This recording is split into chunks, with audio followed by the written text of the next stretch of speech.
ಹೇಳಿದ್ರೆ ಸಾವು ನಾವು ಬಯಸಿ ಬಂದಿರಲಿಲ್ಲ. ಈ ಮನೆ ಯಜಮಾನಿ ತೀರ್ಕೊಂಡಾಗ ಅವರಿಗೆ ಹೋಗಿರ್ತಕ್ಕಂಥ ಹಣ ನಿಂತಿರಲಿಲ್ಲ.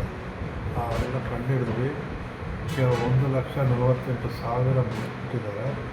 ಅದು ಕಂಡುಹಿಡಿದ ತಕ್ಷಣ ಅದು ನಿಲ್ಲಿಸಿದ್ದೇವೆ. ಆ ನಿಲ್ಲಿಸೋದ್ರ ಒಳಗಡೆ ಅವರಿಗೆ ಅವ್ರ ಅಕೌಂಟ್ಗೆ ಹೋಗಿರೋ ಹಣ 79,500 ರೂಪಾಯಿಗಳು ಹೊರಟೋಗಿದ್ದಾವೆ. ಅದನ್ನು ವಾಪಸ್ ತರೋದಕ್ಕೆ ಪ್ರಯತ್ನ ಮಾಡ್ತಾಯಿದ್ದೇವೆ.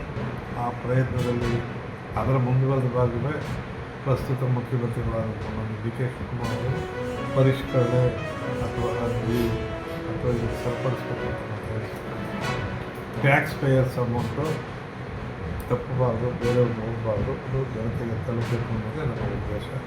ಅದು ನಾವು ಮಾಡ್ತಾಯಿದ್ದೇವೆ. ಒಂದು ಸಂತೋಷ ಏನಪ್ಪ ಅಂದರೆ ಇಡೀ ಭಾರತದಲ್ಲಿ ಮಹಿಳೆಯರ ಸಬಲೀಕರಣ ಬಾಯಲ್ಲಿರೋದಲ್ಲ. ಶ್ರೀ ಈಗ ಗೃಹ ಸಚಿವರು ಆದಂಥ ಪ್ರಿಯಾಂಕಾ ಖರ್ಗೆ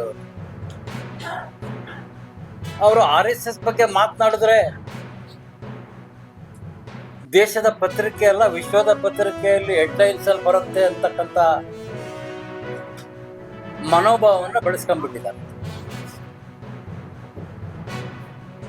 AICC ಅಧ್ಯಕ್ಷರಂತ ಮಲ್ಲಿಕಾರ್ಜುನ್ ಖರ್ಗೆ ಅವರೇ 50 ವರ್ಷದ ಕೆಳಗಡೆ RSSನ ಕಾರ್ಯಕ್ರಮದಲ್ಲಿ ಭಾಗವಹಿಸಿದ್ದಾರೆ.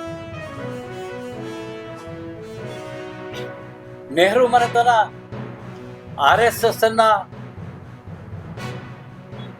ದೇಶದಿಂದ ಓಡಿಸ್ಬೇಕು ಅಂತಕ್ಕಂಥ ಪ್ರಯತ್ನ ಮಾಡೇ ಯಶಸ್ವಿ ಆಗಿಲ್ಲ.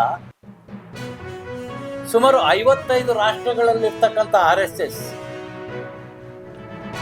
ಇದ್ರ ಬಗ್ಗೆ ಹಗುರವಾಗಿ ಮಾತಾಡ್ತಕ್ಕಂಥದ್ದನ್ನ ಪ್ರಿಯಾಂಕಾ ಖರ್ಗೆ ಅವರು ಬಿಡಬೇಕು. ಹೋಮ್ ಮಿನಿಸ್ಟರ್ ಆಗಿ ಬಹಳಷ್ಟು ಜವಾಬ್ದಾರಿ ಇದೆ.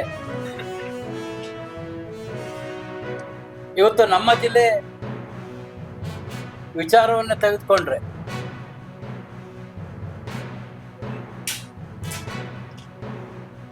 ಬಹಳಷ್ಟು OC ಹೆಚ್ಚಾಗಿದೆ ನಮ್ಮ ಜಿಲ್ಲೆಯಲ್ಲಿ.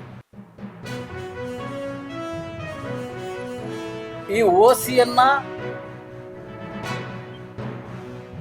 ನಾವೆಲ್ಲ ಅಧಿಕಾರಿಗಳನ್ನ ಪೊಲೀಸರಿಗೆ ವೈಯಕ್ತಿಕವಾಗಿ ಮಾತನಾಡಿದಂಥ ಸಂದರ್ಭದಲ್ಲಿ ನಜ್ರುಲ್ಲಾ ಅಂತಕ್ಕಂಥ ಗೋವಾದನ ಕೈಯಲ್ಲಿ ಈಗ ಬಾಂಬೆ ಹೋಯ್ತು. ಈಗ ಗೋವಾದರ ಕೈಯಲ್ಲಿ ನಮ್ಮ ರಾಜ್ಯದ OC ನಡೀತಾ ಇದೆ.